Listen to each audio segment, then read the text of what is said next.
Et si, un matin, l'Afrique bouleversait le monde, non pas par la force ou la révolte, mais grâce à une armée silencieuse de drones capables de transformer la poussière en or? À l'aube, sur les terres arides de Kaya, le soleil éclaire des champs marqués par des années d'échecs. Les pluies se sont faites rares, les récoltes ont fléchi, la faim plane sur les villages. Pendant trop longtemps, on n'a entendu que des promesses vides. Ce matin-là, pourtant, un bourdonnement étrange trouble la brume. Ce ne sont ni des hélicoptères ni des oiseaux, ce sont des essaims de drones agricoles, surgis comme une apparition. Leur vol n'est pas le fruit d'une multinationale occidentale, mais d'un projet local inédit, né d'un investissement de près d'1 milliard de dollars, mobilisé non pour copier, mais pour inventer un modèle africain. Pour la première fois, les commandes ne sont pas entre les mains d'experts venus d'ailleurs. Ce sont de jeunes ingénieurs burkinabés, formés entre Ouagadougou, Istanbul et Shenzhen, qui orchestrent cette révolution. Certains ont grandi à retourner la terre à la main. Désormais, ils pilotent à distance des flottes capables de cartographier, fertiliser et soigner des centaines d'hectares en une seule heure. Ce déploiement technologique, sur une terre que l'on croyait condamnée à l'assistance, crée l'incrédulité dans le monde entier. L'Afrique peut-elle vraiment devenir le laboratoire du futur alimentaire mondial? Ou restera-t-elle prisonnière de ses anciens démons, condamnée à suivre plutôt qu'à innover?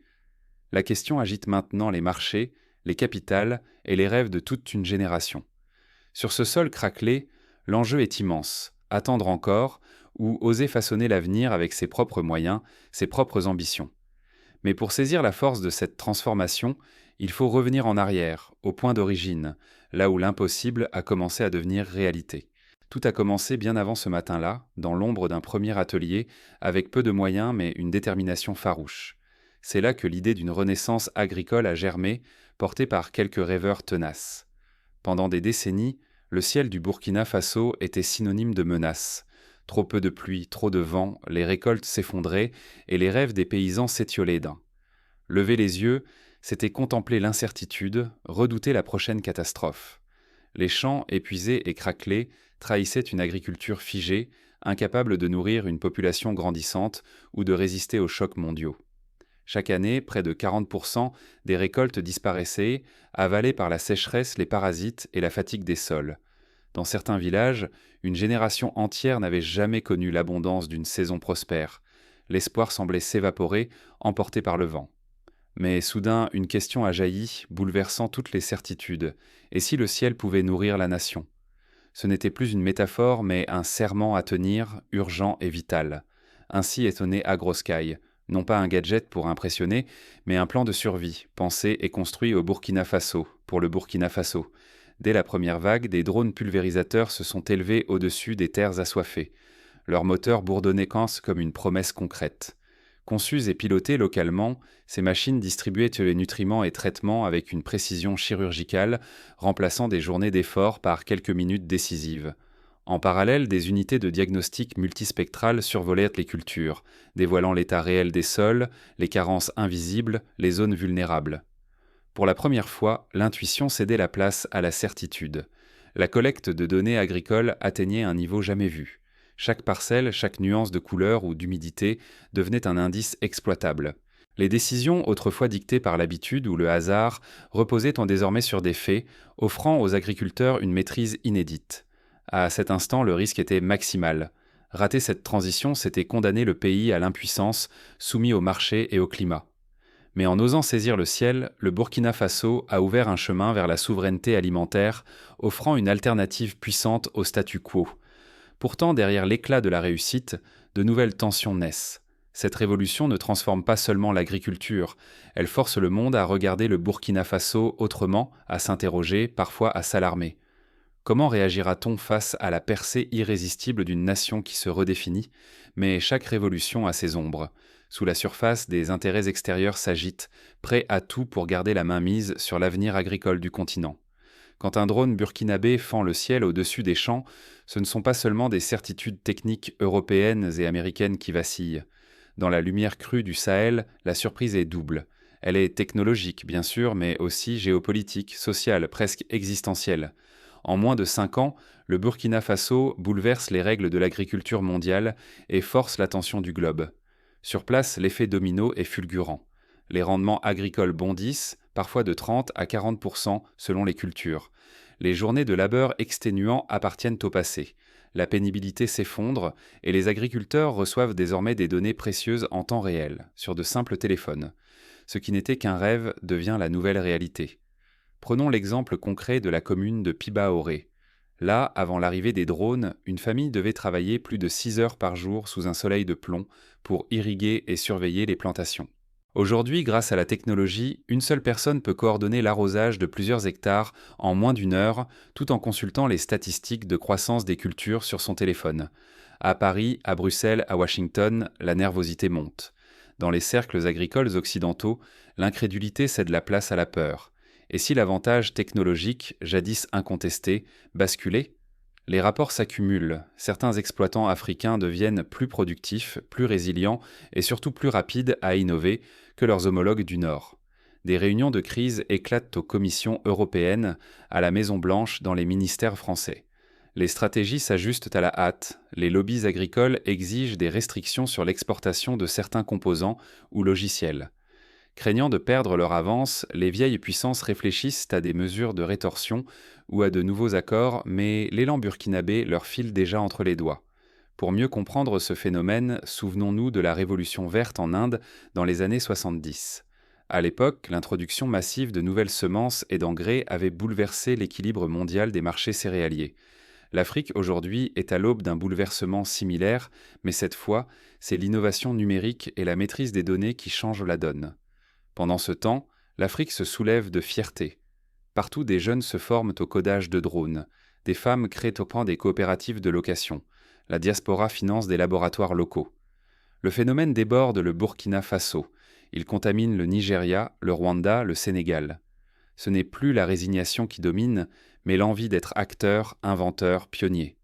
Dans les villages, c'est une révolution intime. Les anciens redécouvrent la dignité d'une souveraineté retrouvée. Les plus jeunes n'attendent tant plus l'aide extérieure. Ils créent, adaptent, exportent. L'Afrique cesse d'être spectatrice en matière d'innovation agricole. Elle en devient le moteur. Un exemple inspirant, dans le village de Yako, une association de femmes a mis en place un atelier de maintenance des drones. Chaque semaine, elles forment des adolescentes à la réparation des moteurs, à la programmation des itinéraires et à la gestion des batteries. Cette transmission de compétences, longtemps réservée à une élite masculine, redéfinit le rôle des femmes rurales et crée de nouvelles vocations. Mais chaque avancée aiguise les tensions. Si l'Occident, pris de court, réagit par le blocage des technologies clés ou l'imposition de nouvelles normes, l'Afrique risque de voir sa révolution étouffée avant d'avoir porté tous ses fruits. L'enjeu n'est pas seulement économique, il s'agit d'éviter qu'une dépendance ne chasse l'autre, au moment même où le continent croyait briser ses chaînes. Pourtant, l'élan paraît irréversible. La confiance renaît. Un nouvel équilibre mondial s'esquisse. Jusqu'où cette percée africaine peut-elle aller? Quels obstacles, quelles alliances inédites attendent le continent et le reste du monde? Mais la vraie bataille ne se joue pas seulement dans les bureaux ou sur les marchés mondiaux. Elle se prépare aussi dans l'arène invisible des algorithmes et des brevets. Ce n'est plus l'Afrique qui attend la pluie. Désormais, l'Europe et l'Amérique scrutent le Sahel. Les regards, jadis fixés vers le nord pour trouver des réponses, s'orientent vers le sud. Le Burkina Faso, naguère en marge, devient soudain le centre d'attention et d'influence. Dans les marchés, le choc est immédiat. Grâce aux drones, l'abondance s'installe. Les surplus stabilisent les prix et redonnent vie à des villages désertés par l'exode rural. Là où l'on comptait autrefois les sacs de mil avec inquiétude, on pense aujourd'hui à exporter, investir, bâtir sur plusieurs années. Les débats changent de ton dans les assemblées. Faut-il vendre ce nouveau blé burkinabé au plus offrant, ou miser sur la coopération régionale, forger des alliances inédites avec le Mali, le Niger, le Sénégal? La souveraineté alimentaire n'est plus un slogan.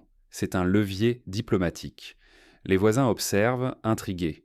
À Bamako, à Niamey, à Dakar, experts et dirigeants réévaluent leur propre stratégie technologique. Le succès burkinabé agit comme un catalyseur, éveillant l'imagination d'une région trop longtemps sous-estimée. Dans les campagnes, la donnée devient un instrument de paix. Les conflits entre éleveurs et agriculteurs reculent, car chacun sait où trouver l'eau, l'herbe, la prochaine pluie. L'information circule plus vite que les rumeurs. Anticiper, c'est prévenir la tension. Le Burkina Faso s'impose en laboratoire d'innovation africaine. Ingénieurs, agronomes, décideurs affluent pour comprendre, adapter, parfois imiter.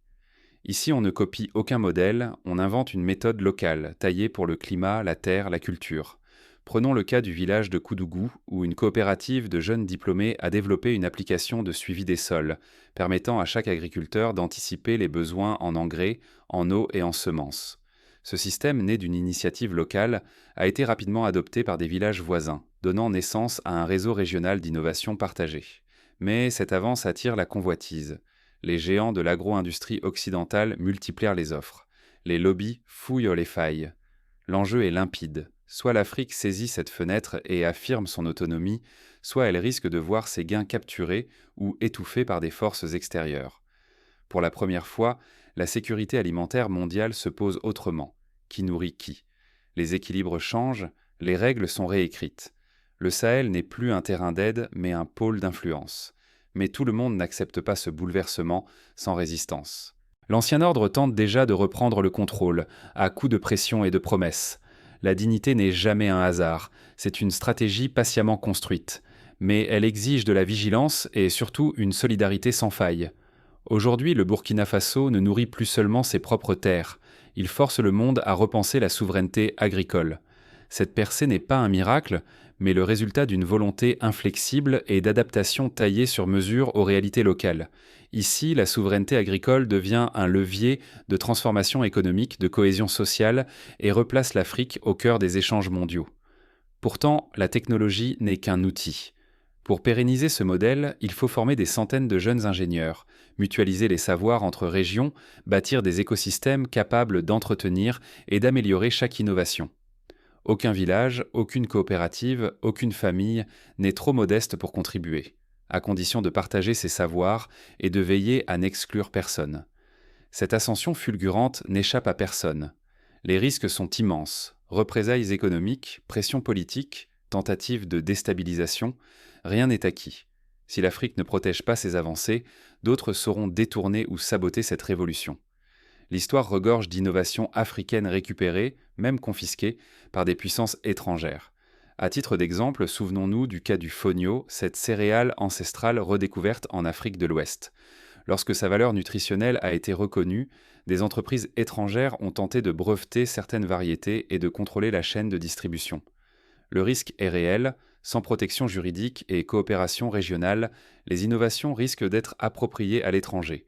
Mais le véritable moteur, ce sont les jeunes, les femmes, la diaspora. Les ingénieurs revenus du monde entier, les élèves formés sur place, les femmes chefs de projet qui coordonnent la gestion locale des drones, tous jouent un rôle clé. L'innovation, quand elle part du terrain, devient un pont entre générations et continents.